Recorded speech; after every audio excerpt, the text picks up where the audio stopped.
Well, they say 24 hours is a lifetime in politics. Come tomorrow, the Modi government will complete more than 17,500 hours in power. Has it lived up to the hype and sky-high expectations over the last 2 years?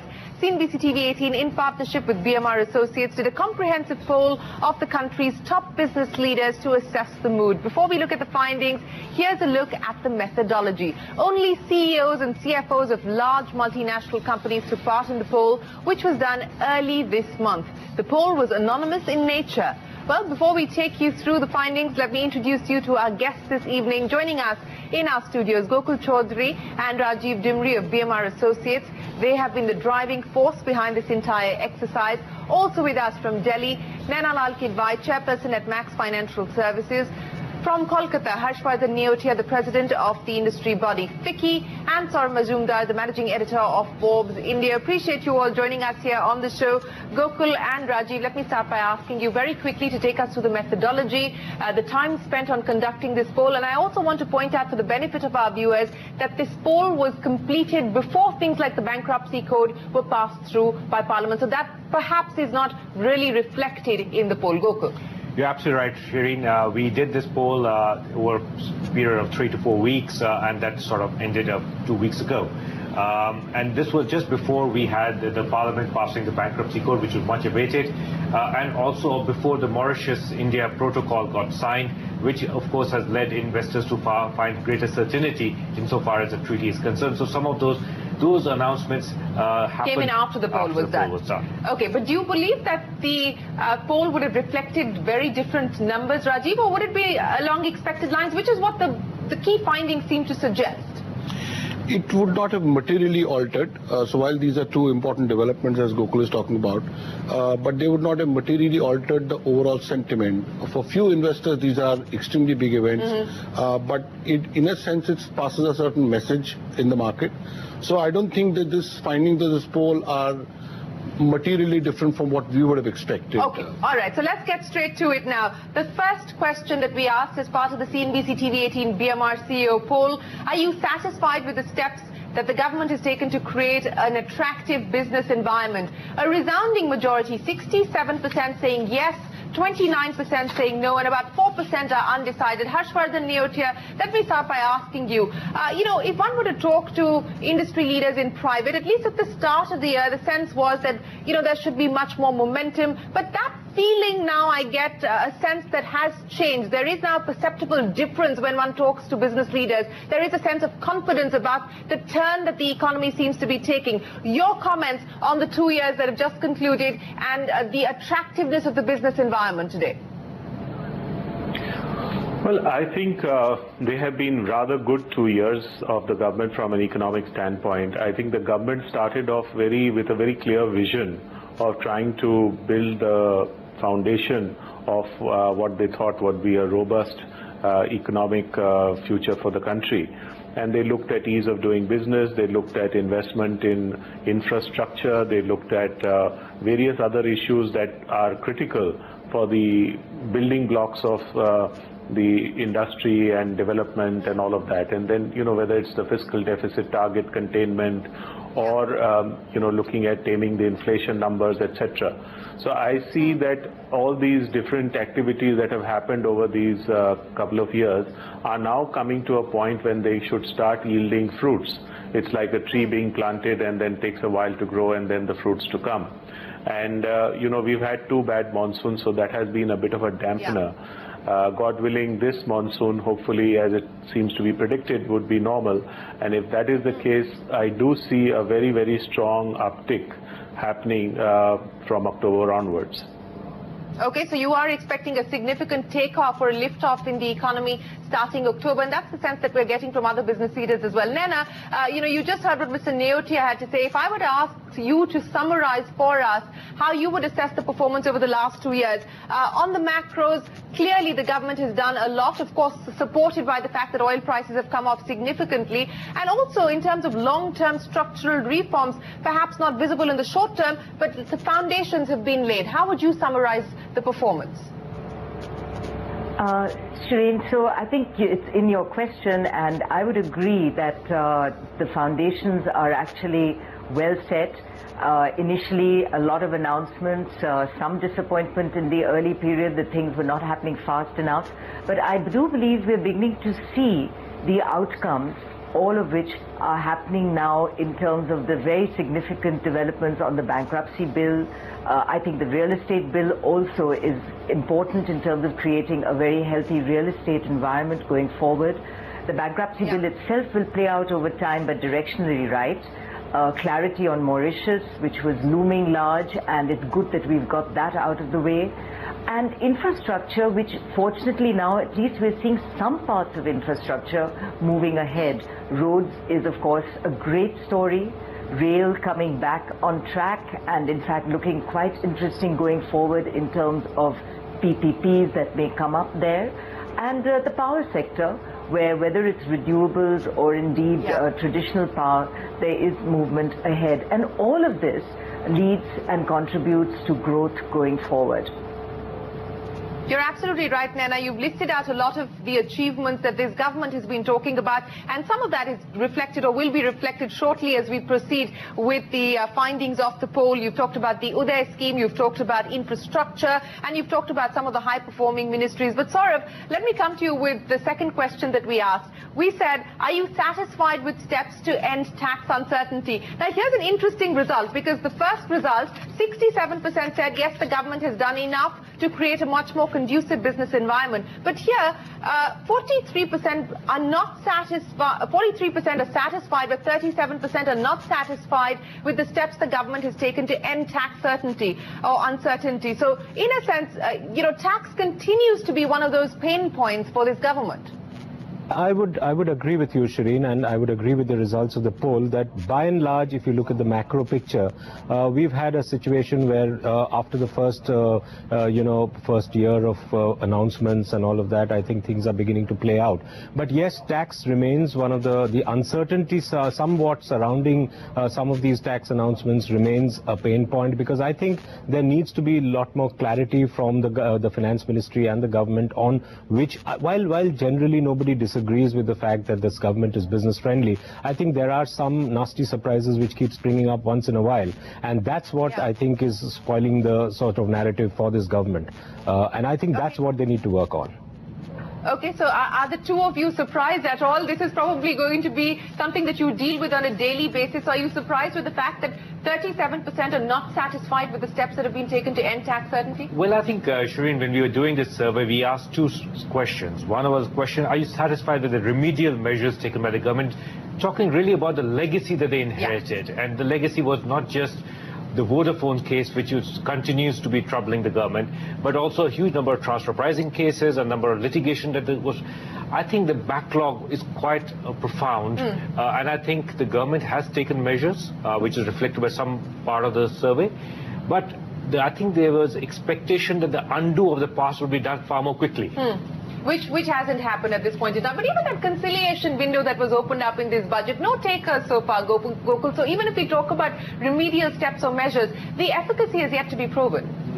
True, and I wish they had placed a few more liberal guidelines into that scheme to make it a little more attractive and workable. Okay, Rajeev? So, well, one way to say is 37% are satisfied. It's 1/3 satisfied, 2/3 not satisfied. So that's how at least I looked at it. In the conversation that we had with people while conducting the survey, there are two aspects. One aspect is on the law, and second aspect is the implementation of the law. A lot of unhappiness is on the way the law gets implemented rather than the law per se. So the administration side worries continue? Yes. Okay, yes. So there hasn't been much change that's happened on the ground? On the ground. That's the experience so far. But to credit to the government, they, from a policy perspective, from administrative circulars, from providing out guidances, they've started the momentum on it. Okay. But I think a lot still needs to be done. A lot still needs to be done. All right, let's now talk about the best programs to create long-term growth. That was the next question that we asked.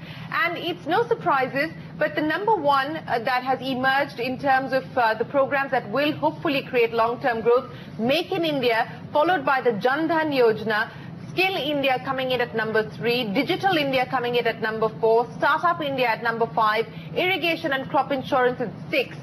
Nena, let me start by asking you, there's been so much that's been made about Make in India and so on and so forth. Yes, we've seen FDI numbers go up. Domestic private investment is yet to take off because obviously it's going to chase demand, and demand continues to be tepid at this point in time. But do you believe that enough has changed on the ground despite all the hoopla around Make in India? I think, Shireen, there's a mixed story there.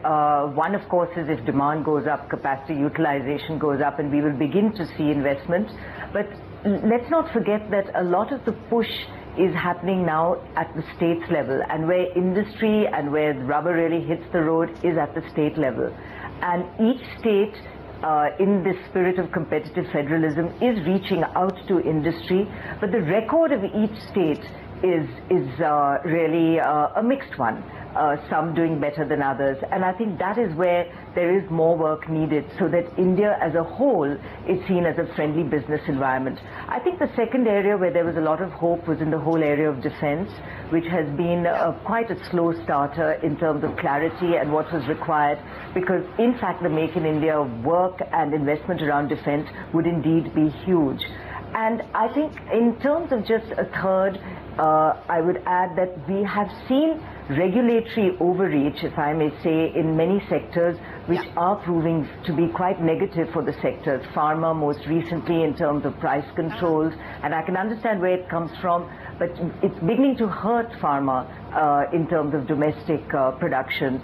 We saw what happened on the food front, and indeed across sectors where regulators, I think, need to be a lot more pro-business, even while they look at consumer interest. No, you're absolutely right. And Mr. Neotia, let me use an example of a story that we broke here today when we talk about the Make in India context. Tim Cook was in India here looking at setting up stores in India. Apple has applied under the single brand FDI policy to set up its own stores in India. Now, the government, DIPP Interministerial Committee, had actually recommended that yes, Apple should be given a waiver from the 30% domestic local sourcing norms. But now we find out that the FIPB doesn't agree with the DIPP Interministerial Committee or with the nodal ministry, that's the Department of Electronics and IT. And in fact, the FIPB believes that no such waiver should be given. And this ties in with the government's idea of Make in India. Do you believe that we're sending out confusing signals or confusing messages here? Or are we also perhaps at some level tying ourselves up in knots over this Make in India business? No. I think the way I look at it is that this is all about seeing that we have a level playing field between international operators coming into India and Indian people or Indian companies operating. So I think everyone is looking at some of these legitimate concerns that are popping up, and I'm sure that in a few weeks or months they will be able to find a ground which is suitable and reasonable from every point of view. But having said that, the way I look at Make in India is that it is certainly a very important initiative for the long-term prospects of India. In the short term, it may take a little longer to really get Make in India the big story that it's intended to be, because we must remember that the world has been slowing down and there are overcapacities of almost every single product across the world. And if that is so, this is probably not the right time where everyone is going to jump to adding manufacturing capacity. One, of course, is the defense sector that Naina talked about, which certainly is one of the sunrise areas as far as India is concerned. But in other sectors, it will happen, it must happen, and I think it will happen also, because India will be a very large market with still relatively cost-effective way of manufacturing.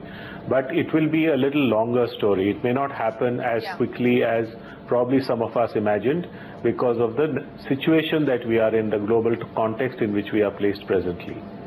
Absolutely. There's one issue, which is the global overcapacities that have been built in that need to be addressed. And of course, the other crucial aspect that will ensure the success of Make in India will be the continued improvement in the ease of doing business. But Saurabh, Would you rate this any differently? Would your top program be Make in India? As I said, Jan Dhan at 2, Skills at 3, Digital India 4, Startup India 5, Irrigation and Crop Insurance 6. Is that how you would rate them as well? Well, I think Make in India apart, I would definitely feel that Jan Dhan Yojana has been a major game changer, can prove to be a major game changer in going forward.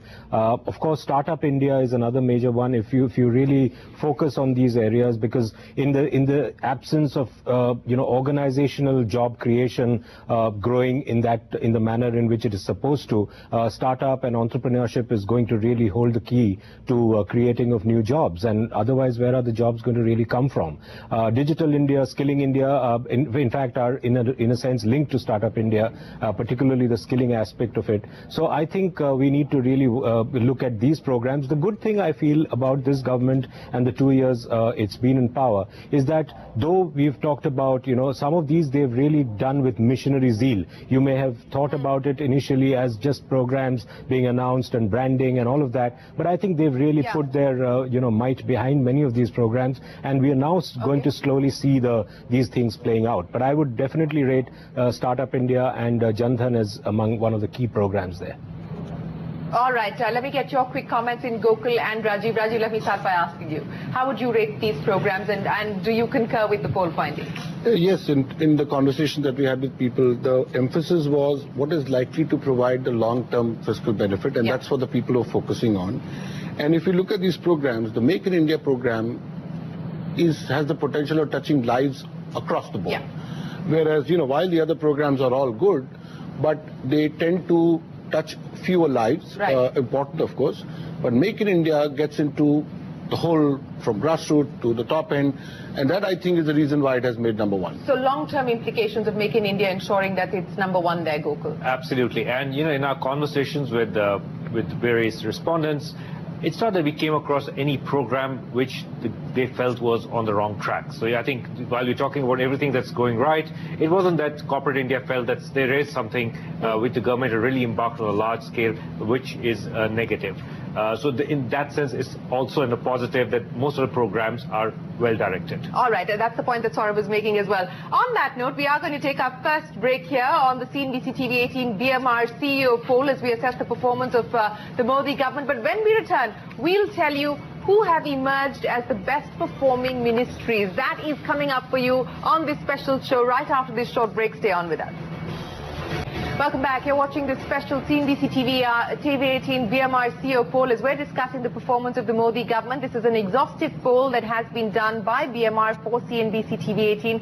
We're now going to talk about the best performing ministries, and no surprises there that the key economic ministries have found their way into the best performing ministries list. So it's the road and highways, power and coal, defense, finance and railways. Those are the best performing ministries as per the poll. Let's just bring up Finance Minister Arun Jaitley, because of course one of the key sort of minds in this government, not just looks after the economic aspects but also looks after the political dynamics. Nana, let me start by asking you, if I were to ask you about the crucial pieces of legislation that have been pushed through by this government, a lot of them are economic legislations driven of course by the Finance Ministry. The bankruptcy code we've just discussed, the big hope is on the GST now. The Finance Minister in his interview telling me that enough is enough and they hope to go ahead, get the Congress on board, but if the Congress doesn't come on board, they hope to push it through in the next session of Parliament. How would you assess the performance of the Finance Ministry? I think it's been quite stellar in terms of some of these new bills that have found their way in. The issue, of course, remains around tax, which we've seen from your survey as well, that industry certainly believes from the survey that more needs to be done, and that would fall squarely in the Finance Ministry. So I hope that they would give that some attention.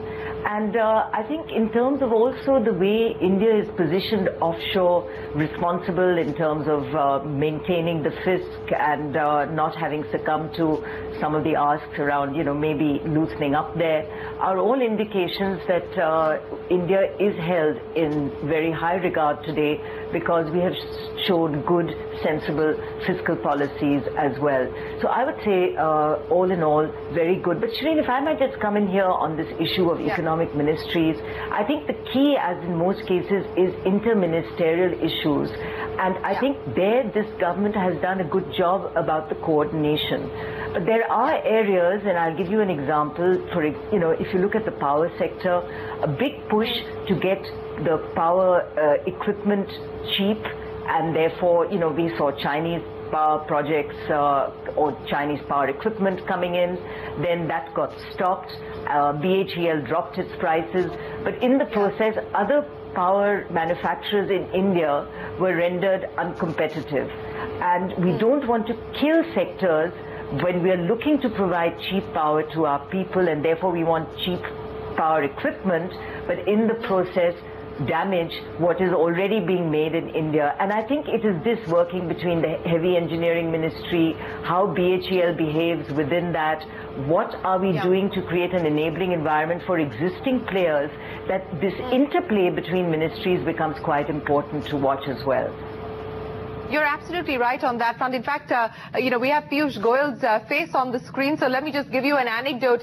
In the conversation that I just had with him, Piyush Goyal telling me that, this is not a government that believes in doing business through files. It's a government that believes in picking up the phone, talking to each other and getting the job done. So on the issue of Piyush Goyal, Mr. Neotia, let me ask you, because a lot of things have been done both across the power ministry as well as the coal ministry. Of course, coal production at a record high, Coal India's performance again at a historic high. If you look at the Uday scheme, which has been rolled out now, 18 state governments have come on board, signed up for the Uday scheme. How would you rate the performance of the coal and power sector?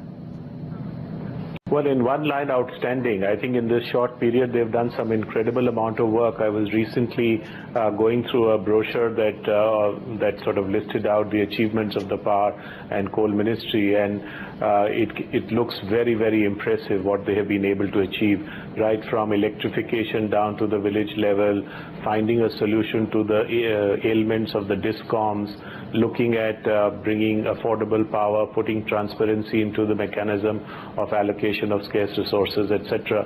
I think it has been a very comprehensive and extremely worthwhile and productive tenure of Mr. Goyal. Let's talk about Manohar Parrikar. And Naina, you talked about the issue of defense projects not taking off as quickly. Even the new defense procurement policy, which was meant to be announced last year, finally has only very recently been announced.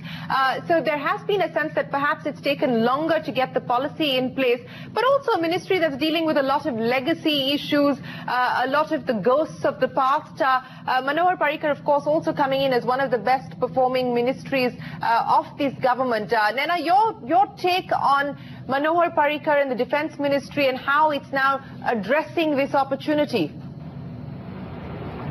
So I think clearly on the right track. It is not easy to get a whole new sector into a private sector attractive mode, and the whole ministry all the way down the line needs to move. I do think, though, that a lot needs to be done there. I would actually really see it as a ministry that is beginning to grapple with the issues, but we haven't really seen it happening at the sort of levels that the expectations were. And unfortunately, tied into this is the whole issue of the state of our banks and financing. So for some of the companies that had entered into the areas of defense, the whole issue of government being very, it will pay finally, but it's a very slow paymaster. And when this happens at a time when industry itself is over leveraged and needing the liquidity and money, it doesn't help. So government's own record and speed of payment in all ministries, including when we go into large projects in defense, is going to be something that is addressed alongside all the regulations as they are sought to be changed. Let's now talk about Nitin Gadkari, and I think there is consensus that as far as the Roads and Highways Ministry is concerned, there has been significant momentum. In fact, a lot of the uptick that we're seeing in the economy is largely on account of the backlog or the stalled projects that have been cleared in the Roads and Highways sector. Saurav, How would you assess it? I would definitely agree with this, because I think Nitin Gadkari has done a marvelous job, and if you speak to some of the large CEOs of some of the largest banks, even they will agree that, you know, there's the roads sector has really been able to free up a lot of the legacy of the past and get some projects moving. And if you see the figures of the new roads, the kilometers, etc., I think the story speaks for itself. I think Nitin Gadkari deserves definitely a big pat on the back for the way he's worked over the last 2 years. Absolutely, record adding of kilometers every day under Nitin Gadkari, and of course a lot of changes to the model concession agreements and so on and so forth to clean up the backlog and the stalled projects. Your comments on the list so far, Gokul? Well, I think the combined effect of what we are seeing in defense, what we are seeing in the roads and ports, and we are seeing in the power and so forth, all of that collectively was reflected by the fact that 60% of the respondents said are very happy with how the infrastructure policy is moving. And that's quite a shift, because, you know, the last 2 years of the UPA government was, you know, all about policy paralysis. And, you know, now you've got a situation where 60% are reflecting their satisfaction with the momentum that's being built up. So, Rajeev, infrastructure really clearly the big positive emerging here. It is big positive, but I would like to make a comment in the conversation that came up that, you know, Ministry of Defense has always been important, but it was never considered in the economic world, right? It was something that happened, it was never in public scrutiny. So from start of the defense production plan, in a very short period of time, for them to emerge as in the economic scenario as one of the 5 top performing, I think that's incredible. You know, and I hope this continues, because it is the Make in India program is also very closely linked to that. Absolutely. I guess you could stretch that logic to apply to the railway sector as well. And Suresh Prabhu, of course, is trying to turn this massive behemoth around. You know, may not have met the numbers or the targets that he set out for himself, but at least directionally has set out now a 5, 10, 15-year roadmap of where the Indian railways should be. Absolutely. Yes. So that's what is adding to this, you know, so much excitement and expectation around Make in India. It's not just a tax incentive-led program. If it has got the backing of, let's say, defense and various other things, it has, you know, somewhere these things are interlinked. And that was the interesting part in our findings. You know, Nana, it's going to be crucial for ministries like the Railway Ministry to really kickstart their capex plans, and significant amounts of money involved there, which is really going to also benefit or have a multiplier impact as far as the economy is concerned. And it's not easy turning things like the Indian Railways around, but as I said, at least directionally now, we seem to be on a clear path. And not just a clear path, I think the fact that we've actually welcomed investment. So we are going to see a lot more foreign companies in these spaces being able to come in, do PPP sort of projects with the railways. And there's a lot of interest offshore and with the few suppliers that exist in India in terms of, at the edges, beginning to partner and engage with the railways in allowing this momentum to move forward. We're also seeing activity on the freight corridors, which I think is very important. And let's not forget that the railways at the end of the day are going to give us a cleaner environment too, which is one of the cleanest transportation mechanisms in the world. And India has ignored it at its peril for all this time. And deep structural reforms, the Railway Development Authority that needs to be set up, that will take time. But of course, the movement towards getting those in place has already begun. On that note, we are going to take a break. But when we return, we'll talk about the steps that have been taken by the government to promote small and medium businesses. What does the report card look like when we return on the CNBC TV 18 BMR special? Welcome back to this special CNBC TV 18 BMR CEO poll as we discuss the performance of the Modi government. We also asked our respondents what has led to the rise in FDI. Remember, foreign direct investment is higher by more than 30% year on year. Of course, services continues to be the lead, but money coming into the manufacturing sector as well. And the number one response that comes in, 45% say exemplary international diplomacy is the reason behind the rise in foreign direct investment, followed by FDI liberalization, Make in India, and of course all of the above. Nana, let me put this question to you. So Prime Minister Modi wins this hands down: exemplary international diplomacy, all the foreign visits, making the sales pitch to global investors, clearly showing through in the poll. Clearly, and the global outreach that India has seen under Prime Minister Modi is really quite unbelievable. We have seen many of these multinational companies on his trips really falling over themselves to meet him, initially with a little skepticism, but I think over time clearly giving India another look-see and a chance, and it's evident in terms of the number of global CEOs who have come to India in response to some of this outreach. So I think in this we've only really just seen the tip of the iceberg, and there's more to follow if we can stay the course and continue to not just be the country because of demand, as demand begins to return, but also in terms of ease of doing business. You know, linked to that is also the question that we asked, what has improved India's economic credibility? Liberalized FDI policy comes in at number 2, and even on the question what has led to the rise in FDI, liberalization of the FDI policy comes in at number 2. Gokul, a lot has actually changed on the FDI front. You think that these changes have of course been meaningful, and that's what's being reflected on ground? Well, I think we had a situation where insurance, for example, telecom and defense, etc., these had sectoral caps, and this government has gone forward, removed those caps. It's moved on also some of the smaller issues, you know, it's marketplace, e-commerce, for example, medical devices. So significant amount of movement across sectors on the FDI side. And last October, November, they also moved on liberalizing some of the norms around real estate, for example. So a lot of that stuff has really sort of helped build momentum sector-wise. Anything left on the FDI agenda that needs to be pushed through? Well, I think we are going to be seeing very carefully as to how, for example, DCNS, a large submarine manufacturer in France, is applied for 100% FDI promotion in the defense sector to manufacture submarines in India. That's going to be the test case. That's going to be the test case we're going to see around here. Because remember, 100% FDI in defense is allowed on the basis of transfer of technology. So this will be, as Gokul was pointing out, the test case. But Mr. Neotia, let me also ask you, because one of the questions in the poll was, what has led to the better ease of doing business ranking? And at number 1 comes in the single window clearance. At number 2 comes in the non-adversarial tax regime at 39%. Now, this doesn't really add up if you look at the tax uncertainty issue that we dealt with earlier. And just by the way, I want to correct the numbers there. 43% said they're not satisfied with the environment as far as tax certainty is concerned. So, Mr. Neotia, even when you talk about single window clearance, it really is incumbent on state governments to provide most clearances, not really the center. So how do you align this? Have things really changed on the ground, even as far as the states are concerned? Well, they are certainly changing. I think the states also recognize that in this environment, if they're not competitive, they will have a problem in attracting investments.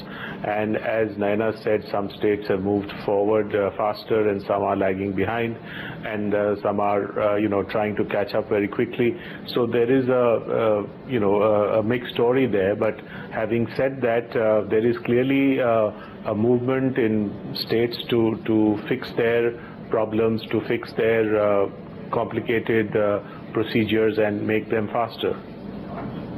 Okay, this is an interesting one, and I'll come to both Mr. Neotia and Naina to start with, and then I'll get other respondents to come in. How did CEOs spend their time in the last 1 year? 59% said they spent most of their time on management decisions. 41% said spent most of their time or spent some of their time on legal decisions. 39% said spent some of their time on tax issues. 22% spent very less time on dispute resolution. 41% spent little or no time on labor issues. Mr. Neotia, what did you spend most of your time on? Well, clearly, I think this is the time when we all have to become competitive. So in an environment where the margins are shrinking, I think everyone has been focusing on cutting down costs and bringing in efficiencies and improving the quality of the product, because we are looking at a competitive market space. So I think that has been the focus. Of course, there are issues as far as new projects and getting all the clearances and permissions. But as we have discussed, we have moved a lot forward from where we were, and we are still 100 plus in the ease of doing business ranking in the world. So we need to move down to below 50 as the government had set for itself the target. So we have some distance to go, but What is encouraging is that we are moving in that direction rapidly, and I do hope that in a year or two we should reach that 50 ranking mark. Absolutely. Nana, you're sitting on the boards of several companies now. What are you spending most of your time discussing? Well, it's pretty much as Harsh has mentioned, so I would agree with all of that. I do think that there is a lot of energy being spent on understanding regulation, because the regulations are changing very fast. They're changing across the Companies Act. There are whole new ways of having, everything from appointment of auditors to what needs to be disclosed in terms of related party transactions, etc. So companies are often struggling to keep up with the regulations for the first time, even as the implementation goes. And that translates equally from industry to industry. Industries like pharma have had a lot of changes coming from the regulators, and some of it has not been very positive. So looking at how that impacts the businesses is all taking a fair bit of time. So certainly the lawyers are very busy, but corporates, senior management, boards are quite busy looking at the implications of some of this, and unfortunately not all of it is positive. Not just lawyers, tax advisors are pretty busy as well. I've got two of them here sitting beaming in the studio. Gokul and Rajeev, you want to comment on this? Well, it's been a season of a lot of legislation, and no doubt then the credit goes to the government for having pushed through a number of stuff. But all of that then has to flow down into rules and procedures and guidelines and a lot of stuff that goes in. And companies need to adapt, accounting systems need to adapt, a lot of processes need to be adapting. So yes, it's a time, as Anna said, which keeps a lot of people busy. Including my guests here in the studio. But Saurabh, let me talk about some of the hits and misses. I think we've discussed the hits already, programs like Startup India and so on and so forth. But let's talk about the misses. The GST rollout, of course, right at the top of that list. That, of course, is now a casualty of politics, so let's not go down that road. But PSU disinvestment has also come up as one of the misses. I think there is now a process of correction that this government has undertaken. The Niti Aayog has been set up to look at strategic disinvestment, and that plan should be cleared by the Prime Minister's office shortly, is what Amitabh Kant told me in an interview. Do you feel that perhaps now there is a degree of much more courage, especially when it comes to strategic disinvestment? I think you're absolutely right, Shireen, and Amitabh Kant is now in the Niti Aayog, and I think he's been given the task of looking at a disinvestment plan and put it in action. I think the last 2 years, while there was action on the other fronts, I think disinvestment has been it's been a relatively low, performance area, and I think that what they are looking at now is to sort of get cracking on that front, because that is going to really yield a lot of revenues if done right. And we can't keep, as we've kept saying in other programs here as well, that we can't keep waiting for the right time in the market and all of that. So I think there needs to be a concerted plan. I think we need to also now look at the banking NPAs as an area of serious challenge, and I think we need to, the government, I'm sure, has been looking at it and has been making, has been giving its attention to that. To the earlier question, I would like to add just one thing about how CEOs spend their time. You will notice that the CEOs are spending less and less time flying to Delhi, and I think that's been an important area where I think we need to discuss. While it's a business-friendly government overall, you don't really have CEOs flying to Delhi. So I think that's an interesting achievement in a different sort of way. So I think we need to recognize it may not be good news. It may not be good news for aviation companies, but it's certainly great news when it comes to governance. I also want to pick up on this point. You were talking about banking reforms, and that's actually got a thumbs up on the poll. The Banks Board Bureau has been set up by the government. Now, of course, the process of cleansing has started. It's going to be a painful and a long process, but that has gotten a thumbs up. But Mr. Neotia, on labor law reforms, because again, there was a lot of hope that when this government came into power, they would push through with labor law reforms. But like the land reforms, I think this government has thought it prudent that let the state governments address issues like land and labor. Would you agree? I think so. I think that's a very wise step, because every state has its own challenges, and they have their own politics and they have their own priorities. I think to have one national policy, one shoe fits all sizes kind of approach, at least on matters like land and labor, which has a lot of local sensitivity involved, may not be a best idea. I think it's best for the states to do it. And in the environment of competitiveness and cooperation that is being set up between the states, I think every state will find its sweet spot, will find what it can do to attract investment, and they will work towards that. I think that was a good move, and I think that's the best way this can be resolved, because getting a national consensus of all states to one policy would be very challenging. You're right on that front.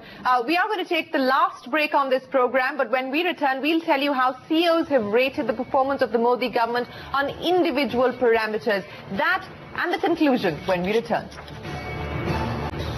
Welcome back. You're watching the CNBC TV 18 BMR CEO Poll. We're talking about the performance of the Modi government. We asked CEOs to rate the performance of the Modi government on individual issues. And at number 1 comes in maintaining deficit and growth balance. In fact, that gets a rating of 3.75 out of 5, coming in at number 1. Nena, despite all the controversy around Raghuram Rajan and disagreements between the Finance Ministry and the Reserve Bank of India, it seems very, very clear that while CEOs can quibble about interest rates being high, the government and the Reserve Bank at least seem to have worked to improve the macros, and that's reflected here in the poll. Very clearly, and let's not forget that bringing inflation under control has very serious implications in the positive for industry and also for currency. And clearly on both these fronts, we've had a very good showing as the Indian rupee goes, and also in terms of bringing inflation under check. And while lower interest rates would have possibly helped Indian industry had they come in earlier, the fact is that even when they've come down, the transmission has really not happened at the rate that it could have. So the health of our banks is really stood in the way in terms of enabling that transmission. So I would think that we've done well. There's been reasonable liquidity in the system, and at the end of the day, I think some of those parameters have certainly helped in the longer run. Okay, I also want to pick up on the other aspect that has shown up on the poll. At number 4, tackling corruption and red tape. 3.2 out of 5, that's the rating that's been given. Mr. Neotia, you were talking about, or Saurabh was talking about how CEOs don't need to make visits to Delhi and so on and so forth. So there is an improvement as far as governance is concerned. And that seems to be showing up even on the poll, both in terms of corruption as well as red tape. Yes, certainly. I think the corridors of power are fairly, not a place where you find CEOs hanging around. And clearly the government has put very, very strict emphasis on putting transparency as a very important agenda of governance.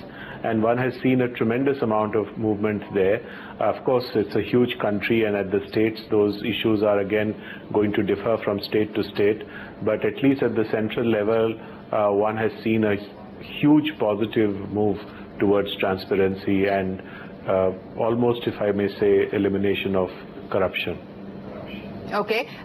Coming in at number 7, Gokul, so at the bottom is steps to bring back black money, getting a rating of about 2.4 on 5.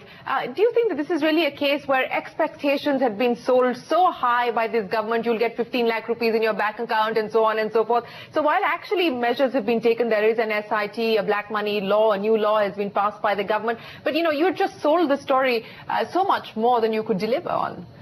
Very true, Shireen. I think the government did and has done what it could in the given situation, and I think also to be recognized is the fact that in the weeks just leading up to the survey was, the Panama Papers and all that stuff, and that took people by surprise and say, all of this still seems to be happening and sitting out there, and there doesn't seem to be enough of a discovery process that not just India, but governments around the world seem to be able to deal with this. I think in the context of this, the question is, has real money been able to be retrieved back, which was the expectation that was built up, and I think the answer is no, it's not there.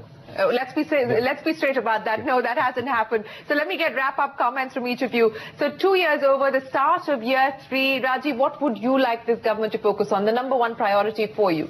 I mean, looking at the survey, and I'm talking from an economic perspective, that people's expectation and what they're excited about are not big things. They're small things like, ranking improvement, single window clearance, 65% responded. So it's not that a huge expectation and big fixes are required. The small fixes are required.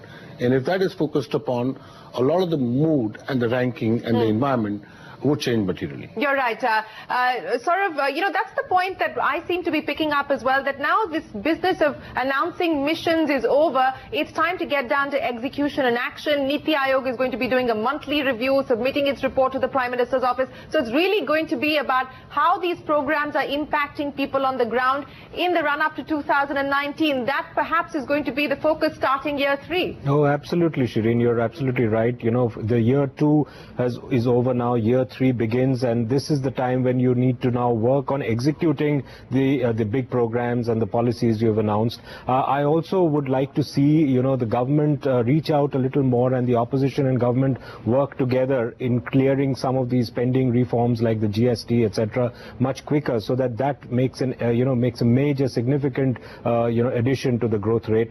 So some of these things, I think, A, execution, and B, working together on the basic minimum agenda for taking growth and governance forward. All right, 10 seconds, Naina and Mr. Neotia. I'll start with you, Mr. Neotia. A key priority for the government starting year 3.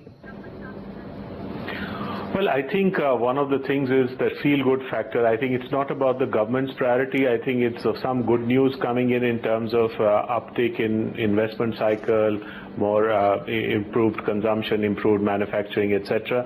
I think a good monsoon is something that we are waiting for, and that might provide the trigger for a very, very positive investment cycle. I think the private sector is waiting for some good news to start their investments and to start talking about India's growth story in a much, much more positive manner. So I think that's something that should happen, and we are all waiting for that to happen. All right, Naina, you get the final say on the show. And I would agree with everything Harsh has said, but just add that some of the social programs that have been embarked on are equally critical in terms of taking India forward. Sanitation, Swachh Bharat, the Jan Dhan Yojana, all well on track.